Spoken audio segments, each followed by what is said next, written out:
You're listening to the Huddle Up Podcast with Chad Jensen and Zack Kelberman. Join Broncos Country's deep divers at milehighhuddle.com and sound off. And now it's time to drop some knowledge. Okay, we're live, but we do have to let the stream breathe just for a few seconds. Got to bring on all 5 of our great listening communities here.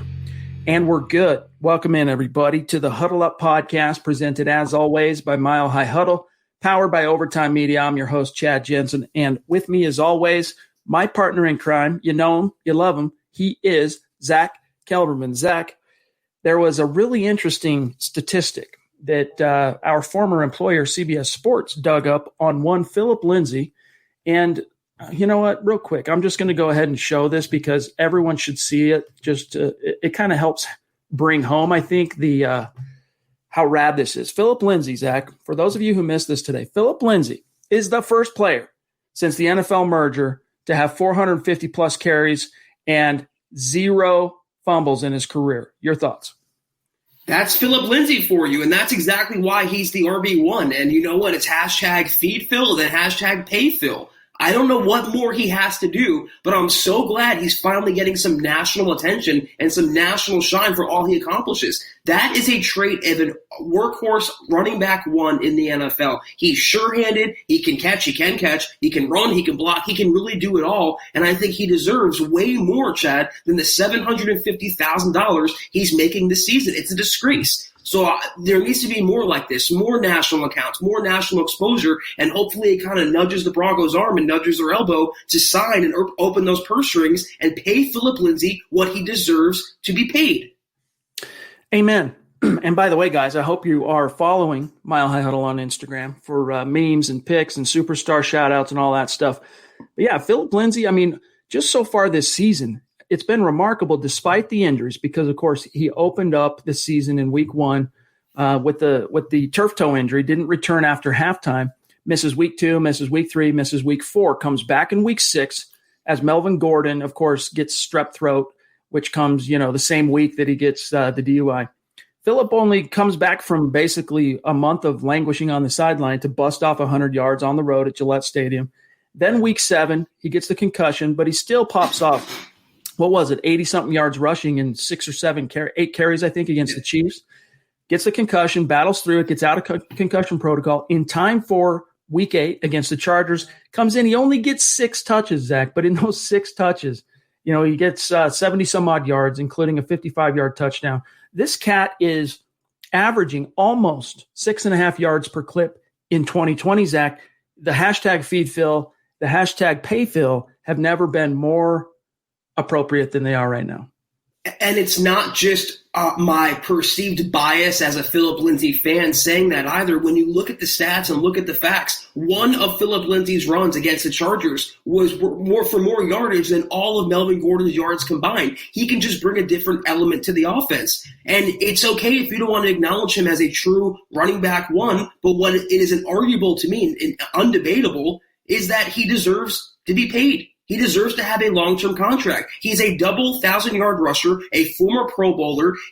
Look what he did after concussion protocol one day after clearing it. He's always suiting up for the team. He's the mouthpiece of the offense, the spark plug. I just don't think there's nothing more he has to do. He has to prove on the field or off the field in the locker room to get that contract extension. I'm not saying break the bank. I'm not saying Ezekiel Elliott money, but just something to reward what he's done for the organization the last 3 years. This is the Mile High Mailbag. This is Thursday. We are your football priest. Each and every week, we're here to offer you the absolution and answers to your burning Broncos questions. And, John, I don't know if you have that question from Jerry. Let's answer that real quick, and then we'll get to matters of business and dive into the stream, into the mailbag. Jerry, of course, one of our great Facebook supporters. Much love to you, my friend. We appreciate you. He says, Zack, you sound passionate about the Lindsay payday. Are you actually concerned he won't get paid? Yes, I am. I mean, when you look at the way John Elway does business, especially with his own players, I mean, he wouldn't pay Justin Simmons. Okay, that looks like a smart move. He wouldn't pay Garrett Bowles, and it's going to end up costing him money. He wouldn't pay Shelby Harris. It might end up costing him money. It's not just paying the guy for what he's done. We always talk about, Chad, sending the right message in the locker room. Every other team, look what the Chiefs did. They had no money. They couldn't even buy a PS5. They locked down Patrick Mahomes, Chris Jones. They made moves because you make it happen when you have the intention. When you want something bad enough, you find a way to make it happen. So I'm worried with Elway's way of doing business. He's an RFA next year. They can apply the tag on him, and they have him under contract for peanuts. So technically, you wouldn't have to pay him. That's what scares me. John Elway, they're saying, okay, we're devoting $8 million to Melvin Gordon. We can have Philip Lindsay for a fourth of that. Why should we pay any more? So technically, they don't have to, and that's what scares me. If he was an unrestricted free agent, I think it would force the Broncos to pay. He deserves it, but will he get it? That's what scares me. The big difference here, and I think that should give fans at least a little optimism that Elway might break his old, his traditional penchant for being reluctant to extend the very players that his team drafts and develops. In Lindsey's case, of course, he wasn't drafted, but he has been developed by this team. I think if there's anything to encourage fans that this might be different is the fact that Lindsey's something special. He's not Matt Paradis. As much as I love Matt Paradis, and I'm not saying Matt Paradis wasn't a special player because he was a very good center in his own right, but Philip Lindsay is not only a superstar caliber guy in the NFL, he is a literal folk hero in the hearts and minds of Broncos country. It would be akin, Zach, to not paying Von Miller. It would be akin to not paying, pick your favorite Broncos quarterback, Peyton Manning, whatever. It would be akin to that in terms of the blowback in the arena, the court of public opinion. So that alone, I think, might help sway things a little bit. But up to this point, fans, ourselves included, as far as those of us in media, we're skeptical when it comes to these things just because, you can list on one hand. John Elway's been in the Broncos front office for a decade. You can list on one hand, Zach, the number of draft picks that have received a second contract during the John Elway era. It's alarming. It is, and it sends the wrong message even to outside free agents. Like, okay, we're going to come here, we're going to bust our butts, and what's going to happen? You're going to ship us off, we're not going to get paid. It's just, you have to take care of your guys who help you get to where you are. And although the Broncos aren't a competitive team right now, Philip Lindsay is the only thing. And you always mention 2018. You take away Lindsay from the 2018 offense, it's painful to watch. Oh, yeah. And when he's out of the game, it's still painful to watch. He just brings a different element to the table. Again, I'm not saying Zeke money. You don't pay a running back Zeke money in this day and age. That's why Melvin Gordon was overpaid. But just something like, I akin it to last year, Chad. How many Broncos fans, me excluded, you excluded for the most part, were wanting Chris Harris Jr. to get a long-term extension? He was an in-house guy. He was a guy they brought up. He was an unheralded guy. No one knew about him, and he had success with the Broncos. Everyone advocated for him to get paid. Why isn't the same thing happening for Philip Lindsay? Again, not a market-resetting contract, but like Chris Harris Jr. got, here's $3 million. Here's a little incentive. Here's a little bonus. Here's a little thank you for what you've done and hopefully what you can do going forward. Why they refuse that while paying Melvin Gordon at the same time, it baffles me. Indeed, and we're not done discussing this topic. There's still a lot to get to, including what's on your mind. Get your questions in, get your topics. Part of our job as your football priest is we're here as well to help you exorcise the demons. So whatever's eating at you, whatever's on your mind, get it in the stream. We'll tackle that here very, very shortly. And then, of course, there's a few things that Pat Shurmur had to say today, a few transactions the Broncos made in terms of roster moves, and then something, one or two things Drew Lock said that I want to get Zach's take on. We'll discuss that all here in just a second. But first, gang, we got to handle a few matters of business. Tonight's live stream podcast is brought to you by sportsbetting.com. Right now, in the state of Colorado, sports betting is legal. Gambling is legal. Sportsbetting.com is the no-brainer for every sports fan, and here's why. You get sharp odds and low juice, hassle-free bonuses that you can roll over after one time, and you get 24/7 live customer support, and it's always a real human, and it's always a person in the United States. But the kicker is this, and again, this is where you really got to pay close attention because this goes above and beyond anything I've seen in the online sports gambling world to date. Sportsbetting.com right now, you can get a 100% risk-free week of sports betting up to they change it, up to $1,000.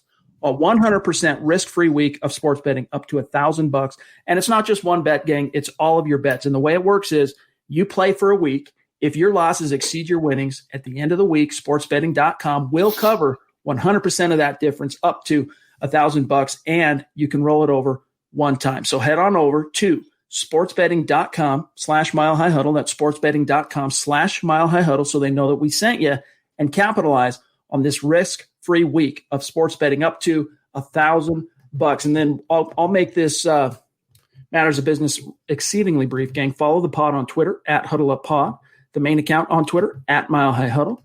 Zack Kelberman, my partner, on Twitter at Kelberman NFL. Myself at Chad N. Jensen on Twitter. And then our producer, of course, John Cronenberg at John K.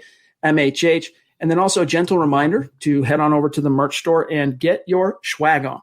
Get yourself a hat, a Football Priest hat, a Football Priest t-shirt, Mile High Huddle hoodie. There's mugs, there's face masks.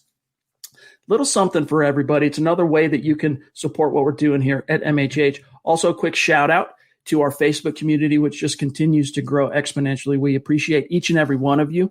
If you would like to become an official supporter on Facebook, it's like becoming a superstar, but on Facebook. Just go to our page, facebook.com/Mile High Huddle, and you'll see the big blue button, become a supporter. You click that. You are in like Flynn. And gang, if you are not in a position to do those things, it's all good. We are grateful, Zach and I, to have you in the stream here with us, or if you're listening after the fact as an on-demand podcast.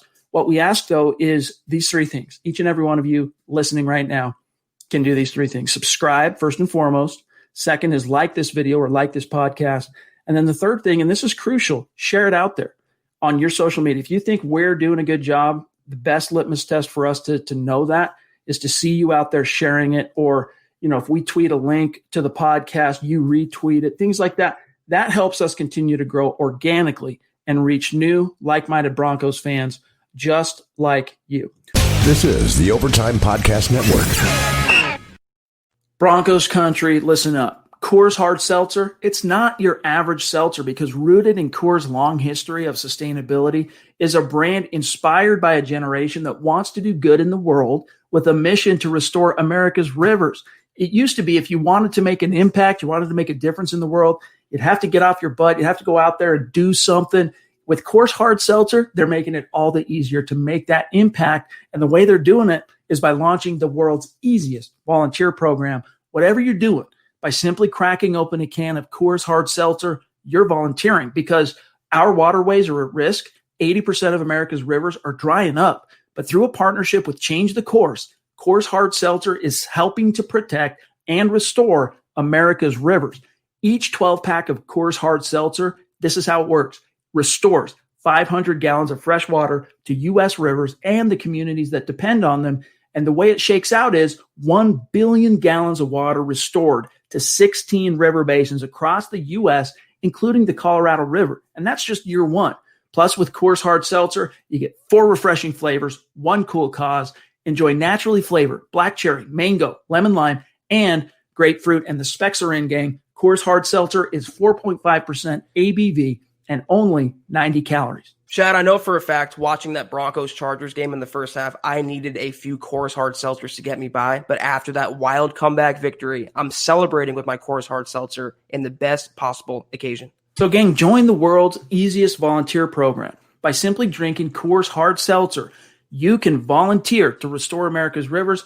You buy Coors Hard Seltzer, you help restore 500 gallons of water into America's rivers. It is that simple. So visit CoorsSeltzer.com to find a Coors Hard Seltzer near you. That's CoorsSeltzer.com. For every 12-pack sold through 8/31/2021, Coors will purchase services from Change the Course to restore 500 gallons of fresh river water. Details at CoorsSeltzer.com. Celebrate responsibly. Coors Brewing Company, Fort Worth, Texas. All right, Zach, one last thing I want to touch on the Philip Lindsay topic, and then we'll jump right back into the stream and see what's cooking on everybody's mind here.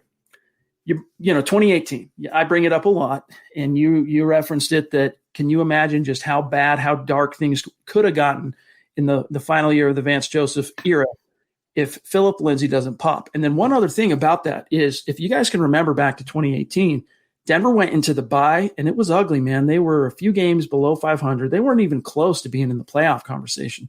They came out of that, and thanks to the inspired running of this no-name undrafted rookie who had by this point completely leapfrogged Royce Freeman, who was tapped to be the heir apparent, tapped to be the future franchise runner, Zach.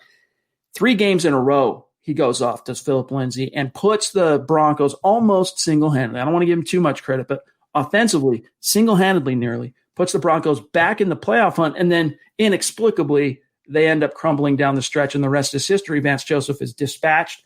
Vic Fangio is hired, and here we are. But, Zach, this kid is just so meaningful And as I was writing about this today, this record, the fact that he is the only running back in the history of the NFL to have at least 450 carries and never having fumbled. As I'm writing about this, I'm just thinking, man, the takeaway here for the Denver Broncos, aside from the pay Phil stuff and all that, is you need to, as an offense, if you're Pat Shurmur, we'll get into this more here in tonight's podcast, but you have got to feature him more in this offense. Why? How? In what world does this offensive coaching staff, Zach, think that you can get by and not maximize the potential of your unit by giving Philip Lindsay 6 carries in a game?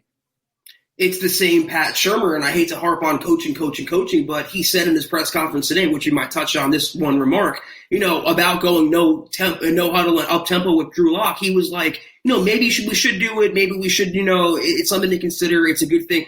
These are common sense football fundamental 101 concepts. And to get your most explosive player involved and to keep the ball in his hands until proven otherwise is basic. It's common sense. Getting the ball to KJ Hamler or Jerry Jeudy in the middle of the field as opposed to on the sideline or something low percentage, using play action, you rolling Lock out, playing to his strengths. These are all common sense. So we can only hope that it's still early enough in the season. The Broncos have some sort of momentum right now. They can build on that in Atlanta. We can only hope that what we saw last week against the Chargers in the second half was not the outlier. We can only hope that's the trend going forward.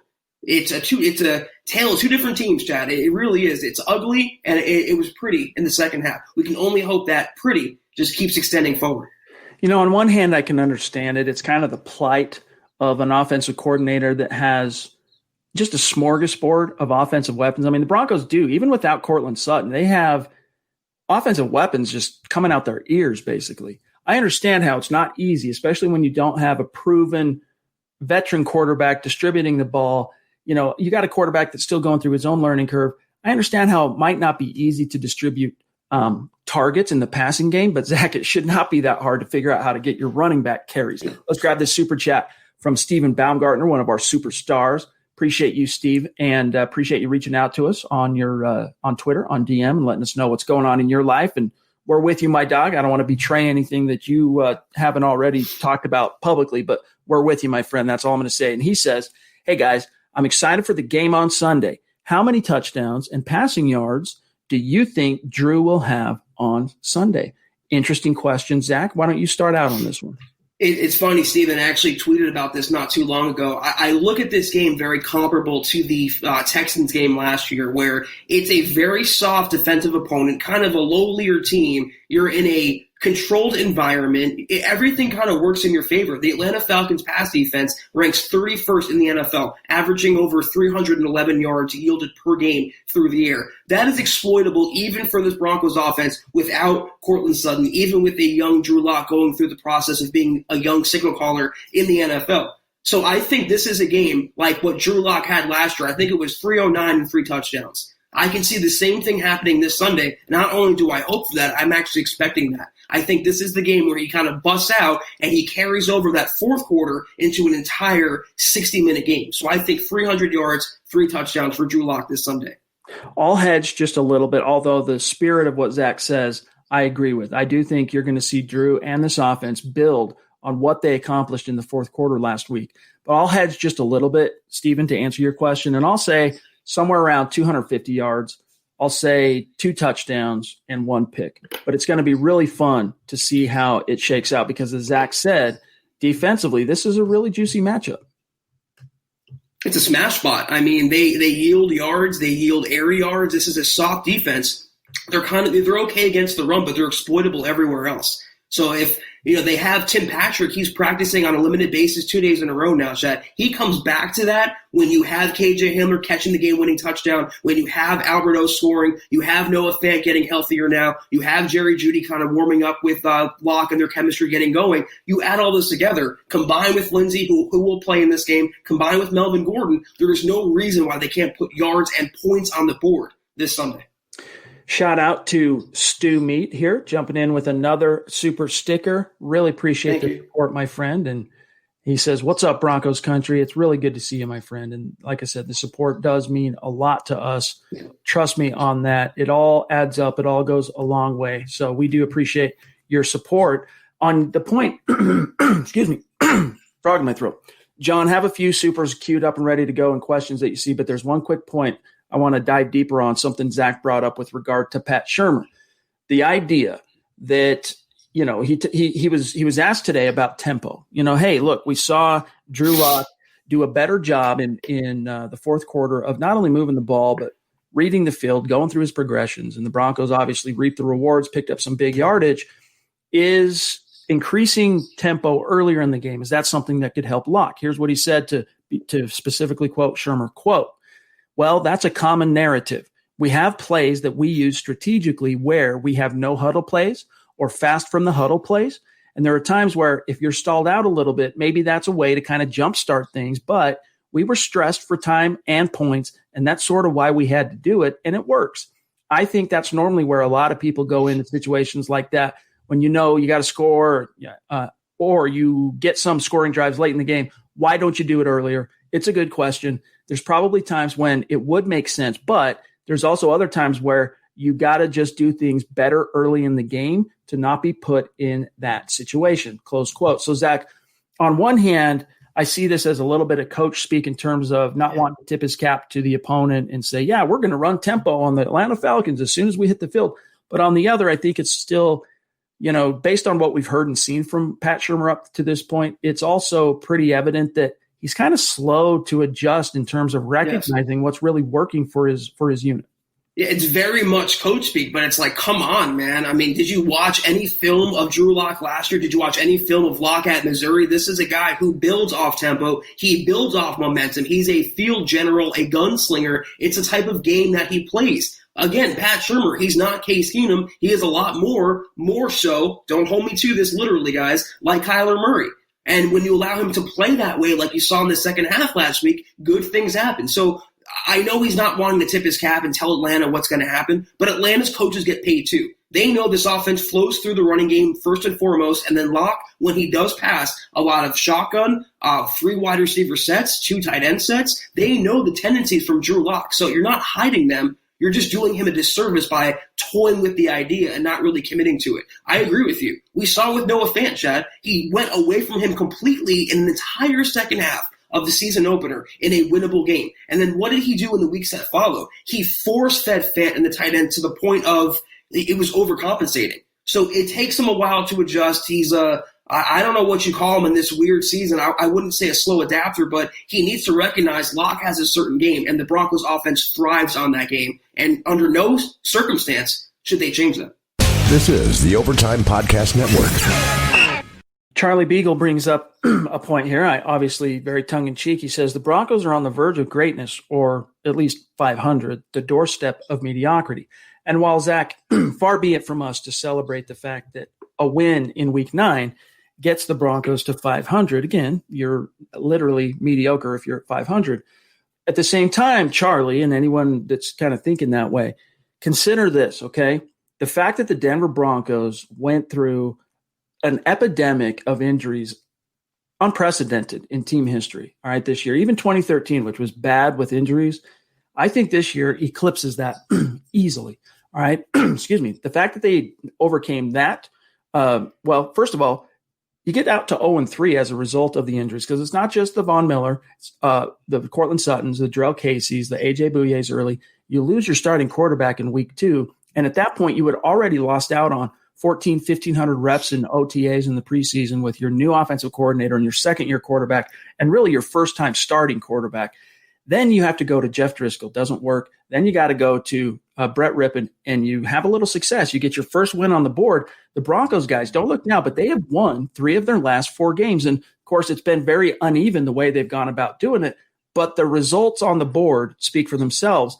And so the fact that, Zach, at the midway point after starting 0-3, this team literally has the chance to be 500 in Week 8 with what remains in a season, literally half of your season remaining, half your schedule. I think that's a modest achievement. Now, it's not something you celebrate in terms of, writing home, all that stuff, but recognize what this team has accomplished in the face of some serious adversity, some bad juju, some terrible injuries.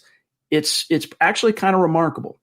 It is, and you're not going to raise any banners for being 500 at the midway point, but look at a team like the Patriots. Look at the team like the 49ers. They were hit hard as well. Look at the team like the Cowboys. Trust me on this, guys. They are in a much worse position and situation than the Broncos are. The Broncos have a lot of fight in them, and then also you consider, Chad, the injuries on offense. You have a different right tackle coming in. You have injuries to Glasgow. You have injuries, Reiser was banged up, not playing well. Then you have Melvin Gordon getting hurt. You have Philip Lindsay getting hurt. It's been an upheaval. It's been chaotic, and yet despite that, the Broncos could be 4-4, and they're only 2 games out of the wild card. Not saying it's going to happen, but there's a lot more momentum and a lot more hope now than there was 3 weeks ago. So I think it's some sort of an accomplishment that needs to be at least commended or acknowledged. Yeah, that's it. Just recognize it, just acknowledge it. The Broncos have a great opportunity to build on this momentum and create more momentum, and that was something that both Pat Shurmur and Drew Lock talked about today. We'll get to more of that here in a few minutes. We got to tip our cap to Zeus McPeak jumping in on Super Chat. Appreciate you, my friend. Thank you. Love you. Talk about a superstar, arguably the guy that got it all started, and we just appreciate you so much. He says, hey, what's up? Hi, all, is what he says. Yes. Stu. Stu is the founding father of the podcast, Chad. Indeed he is. At least as it relates to the live stream. Zach and Right. I, we were doing the Huddle Up podcast as a pre-recorded podcast that we would do. It started out, we would go twice a week, and then we ended up going daily for about 8 months. And we did that together anyway, podcasting for about, Zach, I want to say it was like 18 months. And then we started, we decided, hey, let's start doing the live stream once a week. We'll take our mailbag as a live stream. And then we're like, wow, that was so much fun. Let's do every single podcast that way. And the rest is history. And Stu had a lot to do with us recognizing how fun and how unique it is to be able to engage with our audience in real time. Liam jumping in on YouTube to ask, who do you guys think will be better once Von Miller comes back fully healthy, Von or Bradley Chubb? I'm going to say this, and it's going to seem taboo, but in 2018, maybe you noticed this as well, Chad, I saw the torch kind of getting passed. With just the way Chubb was playing, I know Von Miller was playing decently in that season as well, but he can just do things being a younger player at this stage of their respective careers with more upside in the NFL. I think when Von Miller comes back next year, they're not trading him, they're not cutting him. When he comes back, I still think Chubb will be the more explosive player, if only because of their age difference. And then Chubb will have an entire season where he shook the rust off, whereas Von Miller is coming back with rust next season. They're both outstanding pass rushers. Von Miller is a first ballot future Hall of Famer, taking nothing away from him. But I just think the transition's already in progress. And I think Bradley Chubb, for his own part, is also a very talented pass rusher that, for right now, has a bigger arc with the Broncos organization. Yeah, in terms of what the next 10 years could hold, undoubtedly the upside potential, tends to obviously favor the younger guy, and in this case, that's Bradley Chubb. But right now, if you look here, who leads the Broncos in sacks? Bradley Chubb, 5.5, and Malik Reed is right behind him with 5, and then of course Shelby Harris with 2.5. But yeah, you gotta. I'll be honest with you, Zach. I started having some real misgivings about Chubb. Like, was that knee injury was he gonna be able to really bounce back from that? Because even though modern sports medicine has advanced at such a rapid rate that the same torn ACL that would have cost a player his career in the 90s, or the 90s, I'll say, players come back with that. Almost, I would say it's a 90% bounce back rate, but there's that 1 or 2 guys every once in a while where they get the ACL and they're never quite the same guy. And there was a time I was worried about that, Zach, with Bradley Chubb, but he had a couple of 2-3 slow start through 2 games this year, 3 games. They're kind of slow going, but he obviously found his groove in week 4 against the Jets, and it has been all downhill from there in a good way. He didn't have the luxury, though, of a normal offseason where he could rehab in the facility. So he was doing a lot of it on his own. So he was shaking the rust off, not just from game inactivity, but just days and days and weeks and not training like he should have this offseason. That's why he started slow. But the last 2-3 weeks, it's looking like 2018 Bradley Chubb. And I'm right there with you. It's so encouraging that not only is he bouncing back, he looks like he never missed a beat from that season. All right, let's see here. There's a few things that Pat Shurmur got to that I do want to get your thoughts on. In fact, let me see here real quick. John's trying to communicate. Yeah, I don't have it quite yet, John. If you have Jason or J-Lo, there he is. J-Lo Wright jumping in. J-Lo, good to see you. Not a name that we recognize, so welcome and thank you, my friend. And he says here, new listener, I found my people. Love the show. Thanks for making a space for Broncos fans. And welcome, JLo. We appreciate you, my friend. We're here just for what it's worth. For those of you who are new to Mile High Huddle and what we do here at the Huddle Up Podcast, Mile High Huddle, we go live on YouTube, Facebook, Twitter, and Twitch 7 days a week. And you can set your watch to it. It's not trying to guess when we go live. Each day, it's from 6 p.m. Mountain, 8 p.m. Eastern, to 7 Mountain, 9 Eastern. The only exception to that is on game days where Zach and I go live immediately following the game with the gut reaction. And Zach, sometimes that might be a Sunday, it might be a Monday, it might be a Thursday, but you guys can plan on that. You can set your watch to it. So keep that in mind.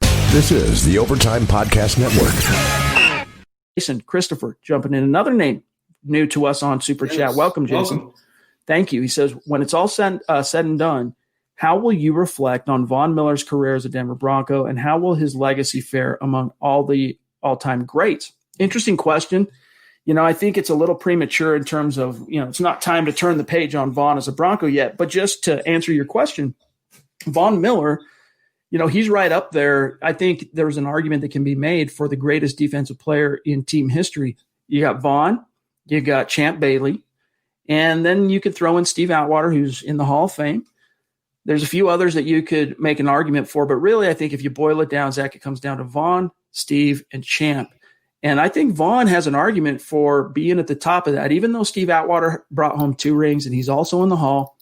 Von has just been basically the best player at his position, Zach, for a decade. And so that legacy and just how dominant he was in Super Bowl 50, it's not like in Steve's case, Atwater's case, he's one of my favorite players of all time. I love Steve Atwater, huge fan of Steve Atwater. And he's, as much as I'm a fan of him as a player, I'm an even bigger fan of him as a human being. He's just such a nice guy, a neat guy.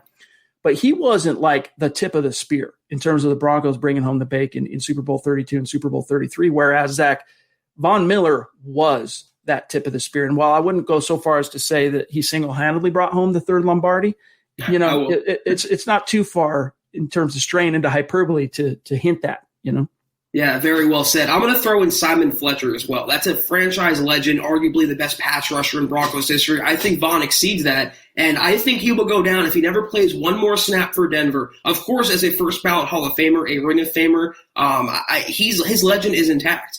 And you know what? He did. I think, in my opinion, I know a lot of defenders in that game, SB50, had their role to play, but Von got to Cam Newton. Von changed the arc of Cam Newton's career in that single game. I think he did single-handedly win the Broncos a championship. So he's a legend, future Hall of Famer, future first everything, Chad. He's Von Miller, and he's already cemented that no matter what he does in the future. I know there are people listening live and after the fact who are probably screaming at their phones right now, Randy Gradishar. Randy Gradishar is up there as well, obviously, is one of the greatest defensive players in team history, and he belongs in the Hall, and we remain hopeful that one day he'll get in the Hall. But, yeah, Von's legacy is going to be one that is deep and lasting, which is why you're going to see the Broncos really do what they can over time to, make sure that however his career ends as a Bronco, that it ends the right way. It's not going to be right. I think they'll really try to avoid it being ugly. Sean Davis jumping in with the super chat. Appreciate you, my friend.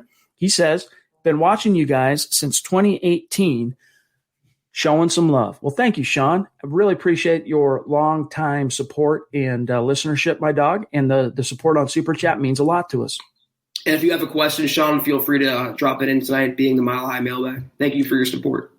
All right, let's grab this Red John Super real quick as well. And let me get off the share screen so we're not blocking out the co-host. Appreciate the Super Chat, Red John. Good to see you, my friend. Thank you. He says, hi, guys, back from the shadows. Good to have you. Please help me understand. 2020 was a crapshoot year from the start. Some argue shouldn't have happened. How much to blame Locke Shurmur in their first season with no number one wide receiver or off season? So in other words, I guess that with how uneven things have been up to this point, how much of that do you blame for, on Locke and Shurmur in their first season? In terms of the offseason, I don't put much stock in that because the Broncos, like every other team, went through the same process. It was no competitive advantage or disadvantage for Denver, so I'm throwing that away. when you transition from any coordinator and any year, it's always a learning curve. So it was going to be a process, and that's why while Chad and I thought it was going to be a big year for Locke and the big year for the Broncos, we also cautioned that in the first 5 weeks or so, it might be up and down. It might be a roller coaster, and we saw that even with these injuries, even with the pandemic, even with everything going on. It contributed to it, the newness, the familiarity, the comfort level, but that's how you build up to that. And that's why we also said after the Chiefs game, give it time. Be patient. Give him one more game to prove himself. And it was ugly for 3 quarters, but he proved himself in that 4th quarter. And what we hope is that they can extend that going forward. Yeah, I mean, look, here's the thing, guys, and you've heard me already mention it once tonight. I've mentioned it a few times just in the last week, even with the Broncos ending week 8 on a good note. They lost out on 1,400 some odd reps, all right, by not having on-field OTAs and no preseason. And if you were fooling yourself into thinking that wasn't going to come out in the wash in some way, shape, or form, you were deluding yourself. And then adding to that, whatever modest momentum, all right, that Drew Lock and Pat Shurmur were able to build up together through training camp, all right, that got just tossed out the window when Locke injured his shoulder in week 2. And they had to figure out how to reestablish it and relearn each other all over again, starting in week 6 when Locke returned. What should really encourage everybody is that they're still bringing home results despite the inconsistencies. And yes, a lot of that, Zach, you credit the defense, right? The defense has played at a top 10 level, especially of late. From week 4 on, they've been a top 10 defense. But to see the offense find ways to win ugly, even when it's been imperfect, is including the Patriots game, 6 scoring drives, all of them field goals, multiple receivers dropping dimes in the end zone, 4 end zone drop passes that would have been 28 points on the board for the Denver Broncos. I mean, we could have been talking about a veritable blowout at Gillette Stadium. And again, the takeaway for fans, I think, Zach, is despite the imperfections here, what should really encourage everybody is the fact that the results are still coming. Like, they're still figuring out how to win, even without firing on all cylinders. So what that means is now try and picture what it might look like when they do finally start firing on all cylinders. Right. And that's what the 4th quarter of week 8 really, that's the vision. That's what dreams may come, right? When these two finally figure things out. And despite everything else, despite all these factors and circumstances, the Broncos are developing young talent, Chad. KJ Hamler, Jerry Jeudy, Albert O, Noah Fant, Tim Patrick, Deshaun Hamilton to an extent. So there's also a lot of good that comes in these bad games. There's a lot of good that comes from a loss. And that's why we also said after the Kansas City game, this is what makes Locke a better quarterback. He will be better because he went through something like this. And the same can be said for Pat Shurmur as well. I was very critical of him the entire season and up until the 4th quarter last week. He did well in that quarter. And if they can apply that to the rest of the season, they will have an imposing offense relative to what we've seen, though, the last 5 years. Tom El Greco jumping in with the super, one of our bona fide superstars up there north of the 49th parallel. Appreciate you, Tom. He says, it looks like Drew threw out Shurmur's playbook in the 4th quarter, guys. I don't know, it might look that way, but those calls were being made by Pat Shurmur. The big difference, was the tempo, Drew Lock trusting his protection, and what that meant, the way that came out is you saw him setting his feet, driving into his throws, so all of a sudden he's driving the ball downfield with accuracy, making plays, and then his guys around him stepped up. No one fell short of the mark when the chips were down in the 4th quarter. Everyone rose to the challenge. And so, I think Pat Shurmur, and I understand because, we've said some negative things about Pat tonight in terms of just being honest with you in terms of our own frustrations with the inconsistency of the product on the field this year. But Pat Shurmur deserves as much credit for calling those plays and calling that 4th quarter as the players for executing. All right. Because it was a good final kind of Hail Mary game plan in the 4th quarter to try and overcome a 21-point lead, which almost never happens. You guys got to keep in mind, Denver Broncos have existed for over 50 years. That was only the 5th time in team history that it had overcome a 21-point deficit to win. Yeah, and it's very encouraging that what the Broncos can do, despite all the, like we said, all the injuries and everything going on. What Pat Shurmur did, though, in that 4th quarter, he threw away his own playbook, Chad. He really cut it down to maybe a page of plays. Okay, this is what Drew likes to run. This is what he feels comfortable with. You saw it in the Super Bowl. Patrick Mahomes went up to Eric Bieniemy and said, can we run this play? Quarterbacks like feeling comfortable in the moment, especially in crunch time. So when you allow Locke to just play the game he loves and allow him to be loose out there, roll him out, get the middle of the field involved, good things will happen. It was an entire organizational collective failure in the first half. And I have to be fair and apply it to the fourth quarter. Pat Shurmur did and does deserve credit for that. Now, we only hope, again, we can see more of that consistently for the rest of the year. Liam J, I got to just tell you real quick, my friend, when you spam the chat, you're going to end up in timeout. And we love you. We want you here. We want you participating in the conversation, but don't spam the chat, Doc. We got to put you in timeout, okay?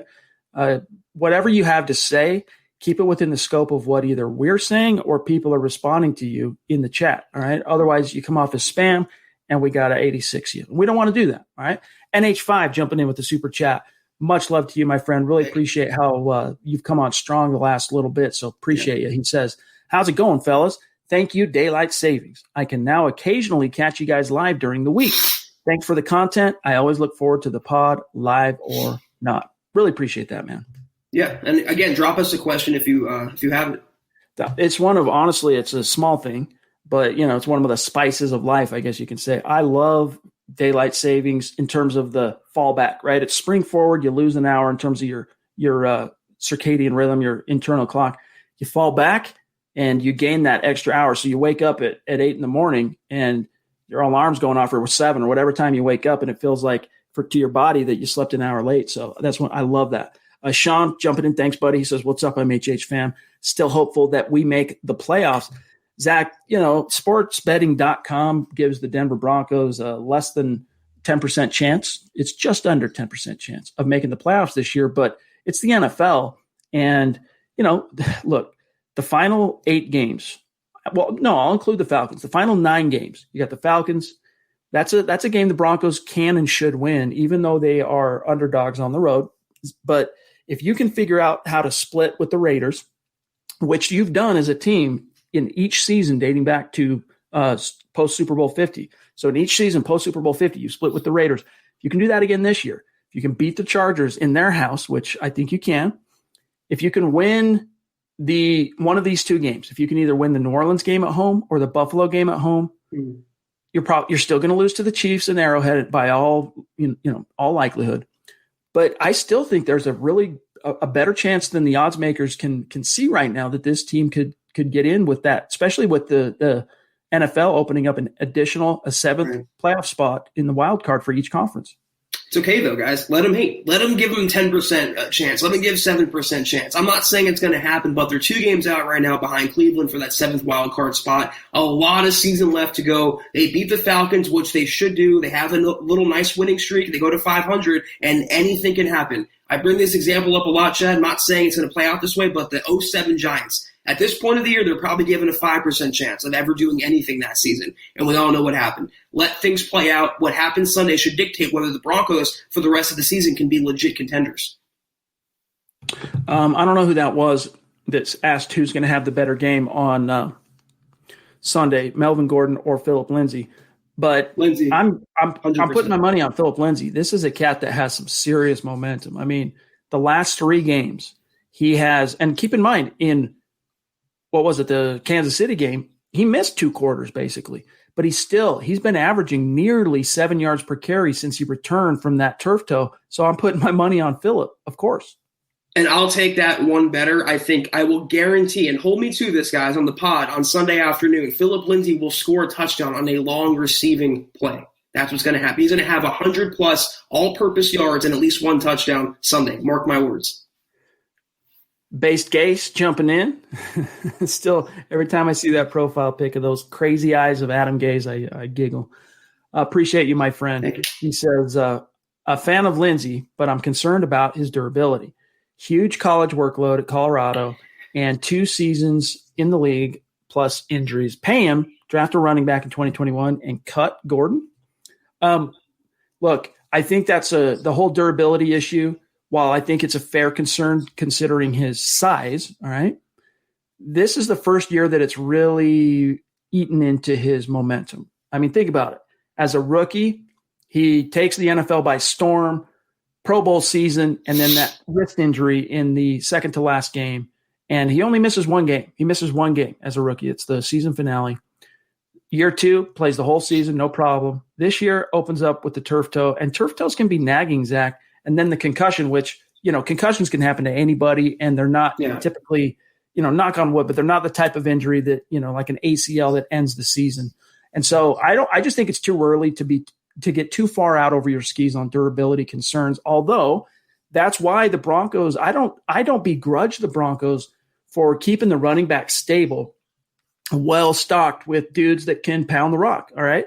But going out and paying someone $8-9 million when you have Philip Lindsay, that's where Zach and I, dating all the way back to March, where we've scratched our heads, and you guys all know this. It's just the discrepancy there. $8 million versus $750,000. So it needs to be a little more comparable. In terms of Philip Lindsay, I'm willing to say watching him, he might just always be one of those running backs or those players who gets dinged up every now and then. But look what he did one day after clearing concussion protocol. He had a brain injury, and he changes the entire complexion of a massive Broncos upset and victory for them. He's just a special player. He might get nicked up every now and then, but which player doesn't? It's the NFL. He's not injury prone. And let me tell you guys something. You want to count him out, that's fine. But every single Sunday, you're going to have to cut his legs off for him not to play. He will show up and he will ball out because that's who Philip Lindsay is. Stony Neff, yes, you're correct. The last time Locke played in a dome was the Houston game. Yes, because let's see, week 15 in the snow at Arrowhead, week 16 at home against Detroit, week 17 at home against the Raiders, week 1 at home against Tennessee, week 2 on the road against the Steelers, and then on the road, Patriots, home against the Chiefs. Yeah, this will be the second dome game, which portends well for Drew Lock, Zach. It really, that's why I made the comparison yesterday and earlier today. It really feels that way. It's a controlled climate. It's a soft defense. It's a really one of those games where all the trends just point to the passing attack and point to Drew Lock. And I'm not going to say they have to throw 60 times, but Pat Shurmur would be really remiss if he didn't take a few deep shots at the minimum against this soft Atlanta secondary. I get a lot of comments about the Red Bull. The reason I drink the Red Bull when we go live is, we've chosen for a specific reason to do our live streams from the 6 o'clock local hour to the 7 o'clock local hour. And that's because it's when people are home and that's when people can be with us. Look, as an on-demand podcast, you can listen to us anytime, right? That's no problem. We get that. And that's fine. We love that. But where people can participate in the conversation and be engaged, and the whole reason we do these live streams, it's when people are home. And so we go from 6 to 7. Well, by the time, listen, I'm 40 years old. All right. I've got a wife. I've got multiple children. I'm juggling milehighhuddle.com, cranking out content all day long. We all have our little rhythms. By the time I get to 6 o'clock for my life, I need a little caffeine boost. And I know, like for Zach, he's got a little bit healthier, probably a little bit healthier mojo in terms of how he keeps his rhythm going in terms of the gym and stuff and all that. But that's what keeps this 40-year-old dad bod rolling at 6 p.m. on a weekday. Coffee is my savior during the day, and then at night when I work out, I take a pre-workout. But I understand what Chad is saying. Everyone has their little pick-me-up, and for him, it's Red Bull. I like Red Bull as well. So hopefully, Chad, if you're listening out there, sponsor us, guys. There you go. But for what it's worth, for me, it's always the sugar-free. Wasn't always the sugar-free, but I got to do the sugar-free because I don't like the zingy, crash that comes along with the sugar. And now with a new great taste. That's right. Sponsor us. Here we go. All right, Zach Hill jumping in. Appreciate you, my friend on Facebook, being with us tonight. He says, if AJ Bouye doesn't play Sunday, I'm worried that Matt Ryan will pick on Asang Bassi all morning. Now, let's just take a quick look to what Vic Fangio had to say with regard to AJ. He's, of course, still in concussion protocol. Here's what he said, quote, he won't be on the field for Thursday's practice, but that's part of the protocols.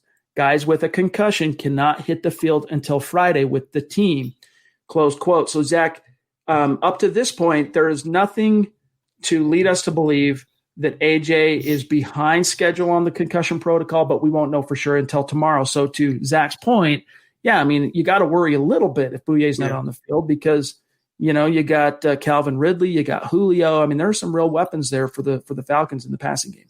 They also have Russell Gage, who, if anyone plays fantasy out there, he's a sneaky slot receiver who can do some damage as well. And you hate it for Boye because he was knocked out by his own player. Kareem Jackson knocked him out and made it cause him to miss time. I think there's still a chance he can play because you can clear protocol literally 24 hours like Lindsey did last week. But 2 DNPs in a row, you at least want him to be on the field for installation and prep work. You want him to be out there. We'll see what happens. It's really questionable. It's truly 50-50. So we're getting a question here from Tom about Tim Patrick. As Zach mentioned early in the show, you might have missed this, Tom, but he was, Tim Patrick, a limited participant. Let me double check this. He was limited. So they didn't practice on Wednesday because of what's going on with the little outbreak of the word that shall go unmentioned at Broncos HQ. Even though the league gave him permission to practice, Fangio decided, hey, err on the side of caution. Let's all just do the virtual thing for Wednesday. So if they would have practiced, though, Patrick would have been a limited participant. Then you fast forward to today. On Thursday, he was a limited participant as they returned to the practice field. So it's too early to get too excited, but I'd be surprised, to be honest with you, Zach, if he misses this game. I expect Tim Patrick to be back this week. So do I. 2 limited is very good. It trends him in the right direction to play. And like I mentioned earlier, having him on the field, his chemistry with Drew Lock. And I talked about making the comparison to the Texans game. What was the highlight of that game? That long Lock sideline bomb where he dropped it into the bucket of Tim Patrick. They have just a great connection, and you throw him on the field with what he's doing with KJ Hamler, what he's doing with Noah Fant and Albert O. This is why I'm saying, Chad, I don't hope for the Broncos to score points on Sunday. I expect them to score points on Sunday. Let's grab this one from Eclipse in the City of Brotherly Love, a bona fide superstar. Much love to you, my friend, and respect, especially with a profile pic like that on YouTube, rocking this very football priest hat like a boss. Shout out to you, my friend. He says, happy Thursday, Priests, Beast, and Broncos family. Seeing a big game for Deshaun Hamilton this week. Hope you and your families are doing well. Peace and love from Philly. Yeah, Zach, it'll be really interesting. And again, thanks, Troy. It'll be really interesting to see if Deshaun and Drew Lock can build on this juice they developed in the Chargers game, because Deshaun had himself a day. I can pull it up, but I want to say 4 receptions, 80-something yards, and a couple of them were crucial. Of course, there was the big catch and run for a score, 40-plus yard touchdown, but there was also a gain for 14, 15 yards. I want to say it was third down, but it might not have been, where Drew Lock threw across his body, rolling out right, throws across his body, hits Deshaun. So, yeah, they've got something. Again, this is something that Drew Lock has been – I know you've heard Zach and I kind of get off the whole Deshaun Hamilton train, so to speak. But Drew, this was something he said walking off the field on Sunday. He admonished the fans for booing, said, hey, don't boo too early. And then, just joking a little bit. And then as he's walking through the tunnel, he's like, man, our receivers balled out today. And he credits Jerry, he credits KJ. And then as he's walking through the locker room doors, as they're closing behind me, he says, and Deshaun Hamilton balled out. You guys are still sleeping on Deshaun Hamilton. So maybe we are, Zach. If his quarterback is saying that, maybe we are. I think, and this is just me reading into it, I think Locke has a little camaraderie with Deshaun because they kind of came up together last year. I know Deshaun had another year on him in the NFL, but they kind of blossomed together. They had some sort of kinship on the field, and I appreciate the question. I recognize that Deshaun had kind of a breakout game. I just don't see that continuing. I see it being an outlier. And, he's going to go off every once in a while, but it adds to my previous point that you add Deshaun Hamilton into the mix, you add Tim Patrick and all the other weapons. There is no excuse, considering the Falcons defense, why they can't score points on Sunday. It's also important to keep in mind that he produced that way, and as well, he should have. Tim Patrick wasn't in the game, right? If Tim Patrick's in the game, a lot of those targets probably end up going Tim's way. Right. Ash 109-722 on Super Chat. Thank you, my friend. Appreciate you. New name, Zach. We don't recognize, so welcome and thank you. Hey, everyone. New to the chat. How are you guys feeling about Drew Lock? Sorry if this has already been covered, but I just tuned in. So the Cliff Notes version, Ash, is that, we have been guys, if you're new to the show here, we have been guys that have been trying to caution patience for those who were burying Drew Lock after Week 7 against the Chiefs. And really after the fourth quarter of the Patriots game, people started burying Drew Lock. And it just intensified with the Chiefs game. And we understand why. But people were just jumping to conclusions so quickly that they were just breaking their front teeth. Like they were running straight into a wall. It was way too early. And even guys last night, we had to kind of dunk on Colin Cowherd for his ridiculous flip-flop on Drew Lock. I'll speak for myself, Zach, and then you can answer, of course, in your own way. But I am quietly confident and comfortable with where Drew Lock is with 10 starts under his belt now as a pro. All right, he's 6-4 as a starter. He's figuring things out. He's fought through 2 injuries. And my biggest concern with Drew is not, does he have it between the ears? Can he throw with accuracy? Can he, mind his technique and not regress back to Missouri form and all? That's not really what I worry about. What I worry about is staying on the field. And if Drew stays on the field and he gets that time on task with Pat Shurmur, the results are going to come because he is a legit talent. Well, first of all, I think he's cool. For sure. I think he's a cool quarterback. I don't care what you say, Colin. Second of all, I'm not concerned, and I'm not saying he's a developed product just yet. I made this point on yesterday's podcast that I'll echo now. We've seen, I think, the worst of Drew Lock, but we haven't seen anything close to the best of Drew Lock. We've seen glimpses. The Texans game last week saw fourth quarter. Those were glimpses, but we haven't seen, I think, a full 4 quarter in his second season anyway of the best Drew Lock. He's a work in progress. He has a long way to go still. He has to mind the mental aspects of the game and his technique and footwork and everything, this and that. The coaching as well. That's the only thing that concerns me is, will he be handled correctly? And that was my biggest gripe about Pat Shurmur is you're going to hand the keys to this guy. And this guy's been fired twice in the NFL as a head coach. But if you can just call plays to his advantage and not Josh Rosen him, not David Carr him, you develop him on schedule and let Drew be Drew, he will be a solid starting quarterback in the NFL at a minimum. Long way to go, but we've seen, in my opinion, Chad, through his limited exposure in this league, a lot more good than bad. Yeah, I think his medium ceiling, I'll say medium ceiling is Derek Carr. All right, serious. That's the medium ceiling for Drew Lock. But I do think he has more it factor to him and more raw talent, athletic ability than Derek Carr, that he could exceed that. He could go beyond what Derek Carr. And look, Derek Carr gets a lot of flack and hate because, he's not been one of those quarterbacks who, despite his multiple Pro Bowls and stuff like that, he's not been able to consistently elevate the team around him like a bona fide franchise guy does. But I do think Drew Lock has his actual ceiling, like the top, tippity top of his potential. He could be a bona fide franchise quarterback and a perennial Pro Bowl type guy. He's not there yet, though, right? He still needs more time on task and development, and the Broncos are going to give it to him. Sleek Joe, I would just suggest, if you're wondering what our take was on Colin Cowherd, go back and check out yesterday's live. We spent, quarter of the stream going off on that. Let's grab Kenneth Booker. Everyone knows Kenneth, bona fide stud. I love how he's got his YouTube profile pic with Lindsey in his disposable undrafted number 2 jersey. Anyway, Kenneth, appreciate you, dog. He says, who are your top 3 hardest hitting Broncos ever?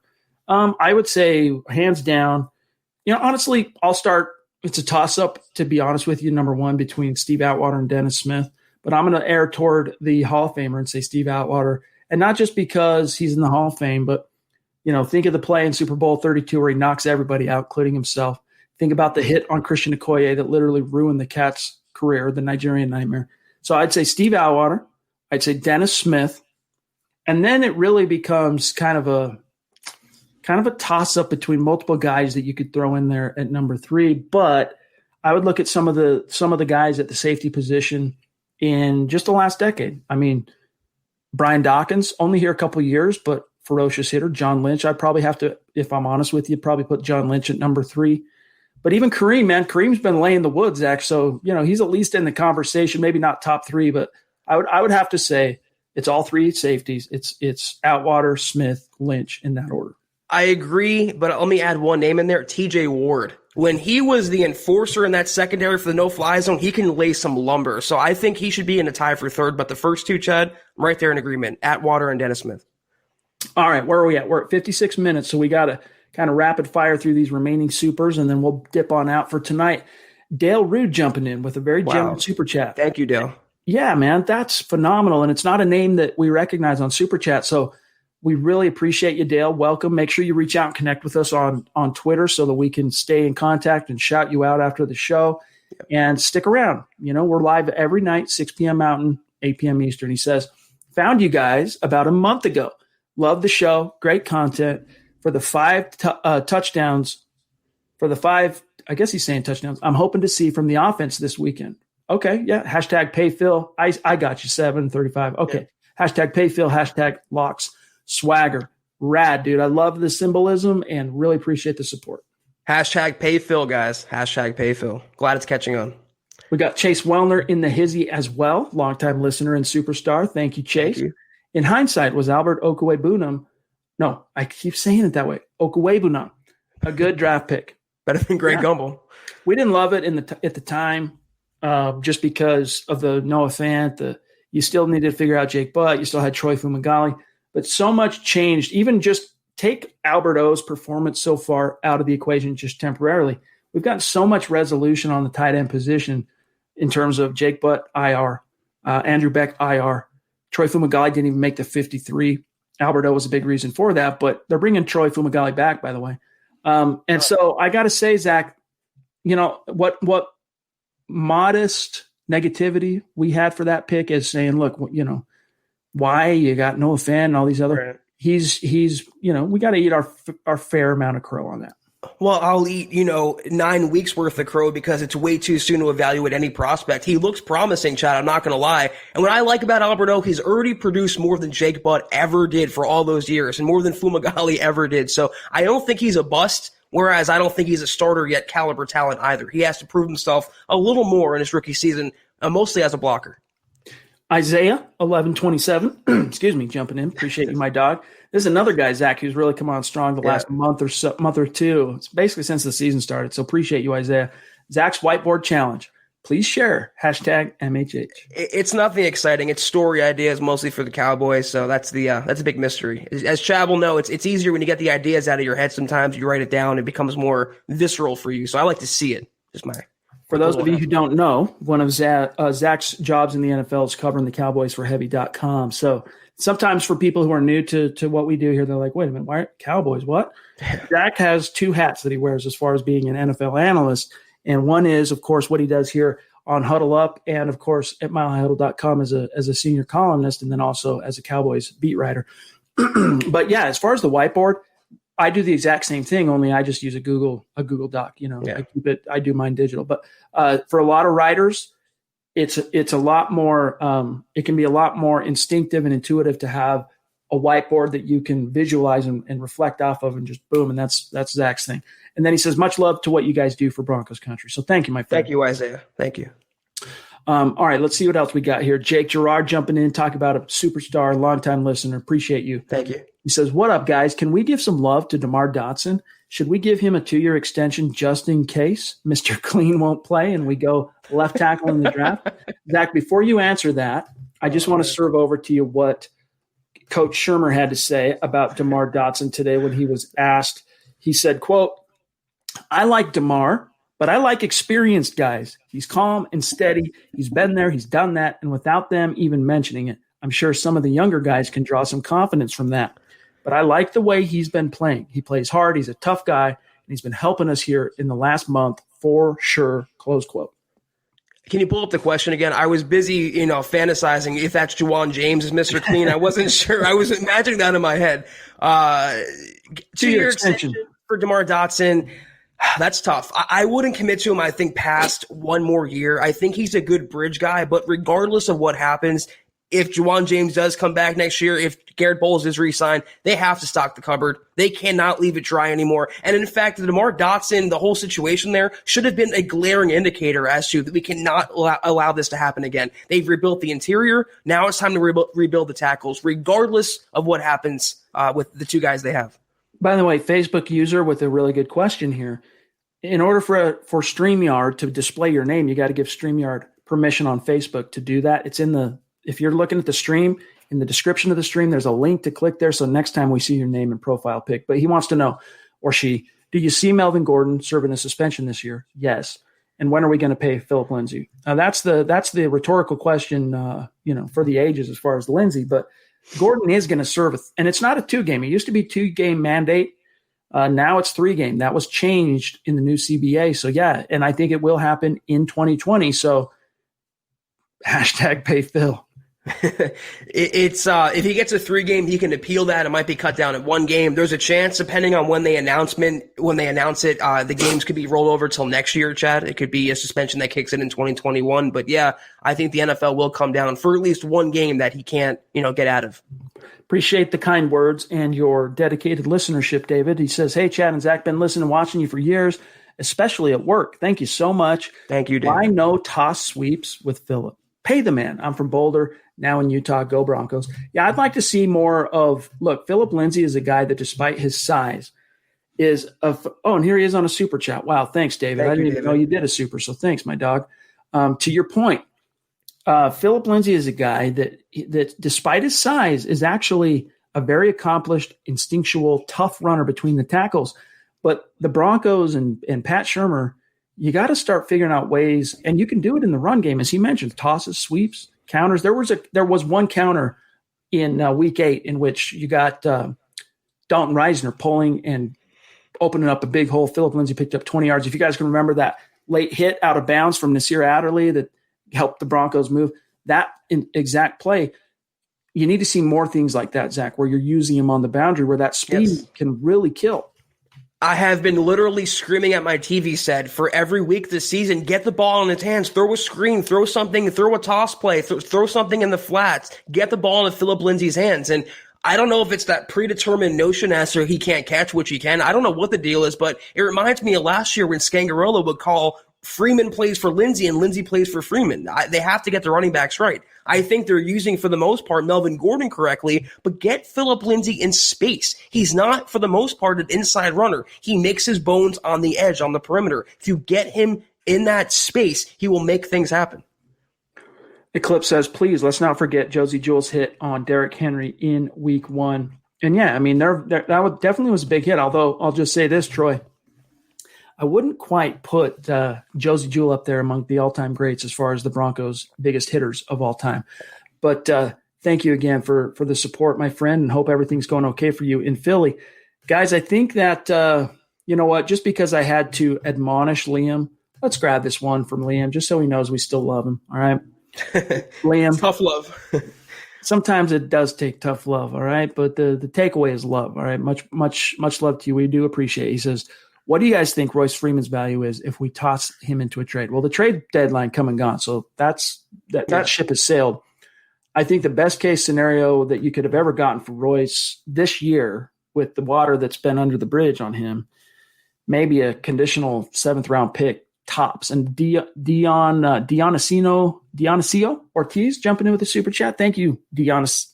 Dionisio. That's a cool name, man. I wish I had a cool name like that, but thank you for the support, my dog. But yeah, Royce Freeman, not much value.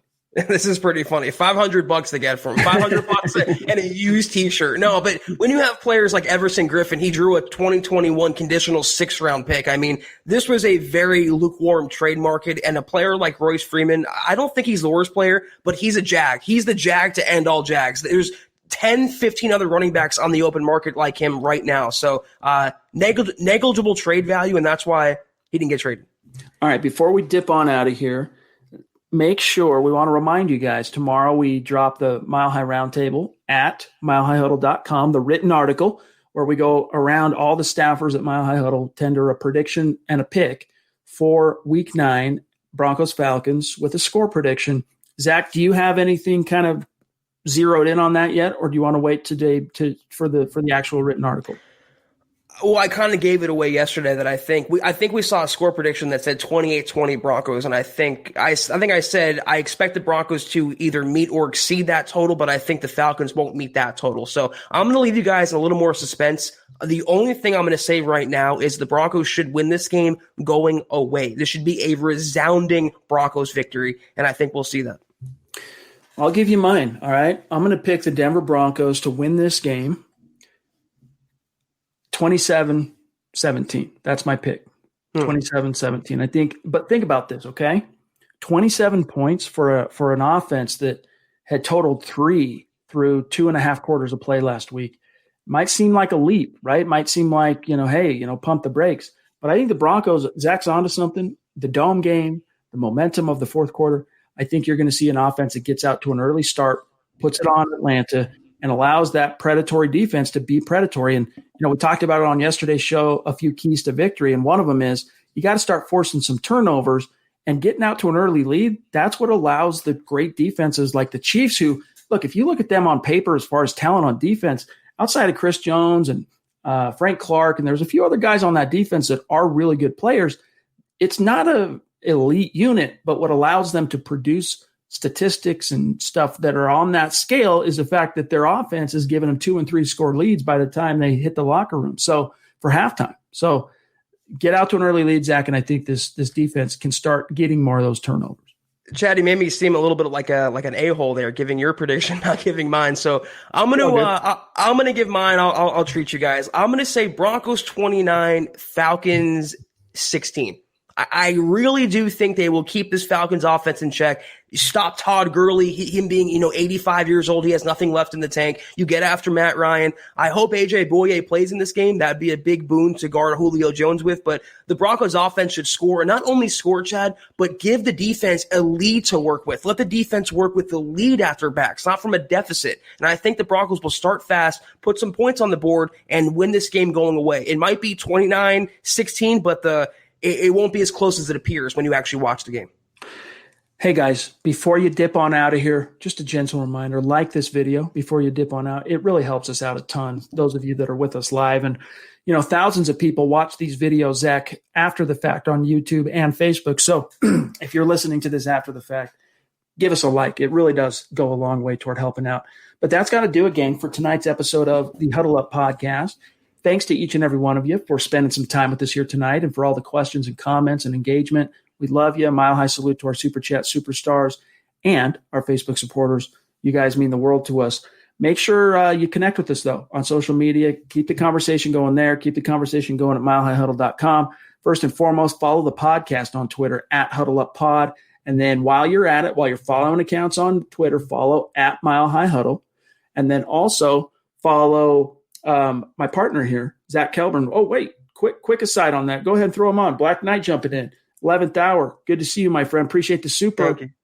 My man, he says, my gaming team, he's a big gamer and he does these squads and stuff. They compete. I'm learning all about this stuff because both my teenage sons are huge gamers and they're cluing me into this stuff. And Black Knight has clued me into a lot of it as well. But he says, my gaming team is like the Broncos. Plays bad in the first half of the season, plays really well in the second half.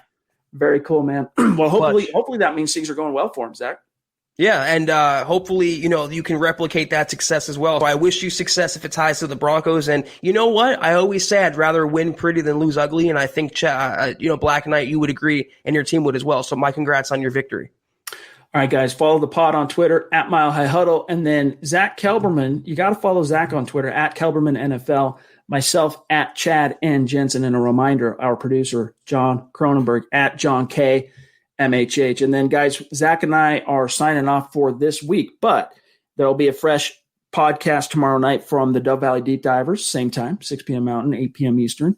And then the Mile High Insiders on Saturday, Luke and Nick, 6 p.m. Mountain, 8 p.m. Eastern. You know the time. And then Zach and I, fret not, we'll be back in the saddle Sunday for the halftime stream, right? We'll come to you live, give you our initial thoughts and get your thoughts and reactions to the first half of Broncos, Falcons, and then the gut reaction immediately following the game. So we can't wait to see and talk with you guys then. But in the meantime, Zach, have a great start to your weekend, my friend.